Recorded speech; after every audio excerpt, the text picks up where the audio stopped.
Eu dormi de caixa de papelão de geladeira.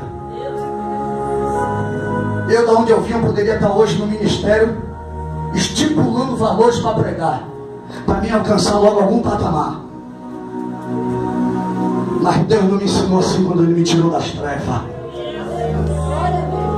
Para mim, pregador e cantor que estipula para cantar e pregar, está sentado na mesa de Jezabel.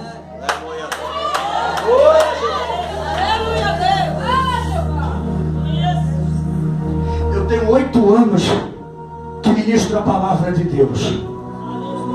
Passei 2 anos em Buerarema ministrando a palavra de Deus.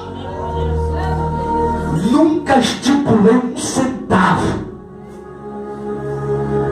Nunca falei de valor algum. Abra bem teu olho. Mas abre bem a pupila do bichinho aí. Dá uma olhadinha para mim. Tá faltando alguma coisa? Nunca estipulei nada. Esses dias eu cheguei na rodoviária para pegar o ônibus para viajar. E graças a Deus tenho viajado. Quando eu estou na rodoviária sentado, o engraxate veio com a caixa, correndo, se jogou nos meus pés. Quando tirou a escova para passar, eu olhei para ele e falei: não dá, meu filho, Jesus chegou primeiro, Jesus chegou.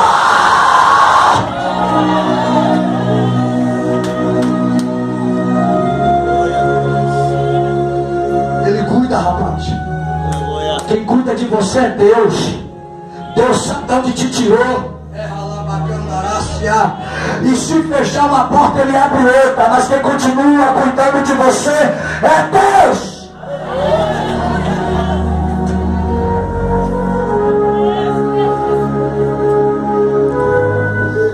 Para quem era mendigo, Jesus disse: você não vai passar nem graxa. Já vou lhe dar com brilho.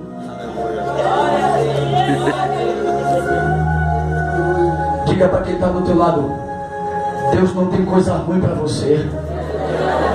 Deus tem coisa boa, pastor Janderson. Alabaca, tu vê da onde eu vim. Deus te tirou do mesmo lugar que me tirou. Deus não nos escolheu para ser mendigo e nem para contando derrota na igreja. Deus me disse assim: a partir de hoje, receber para você é pouco,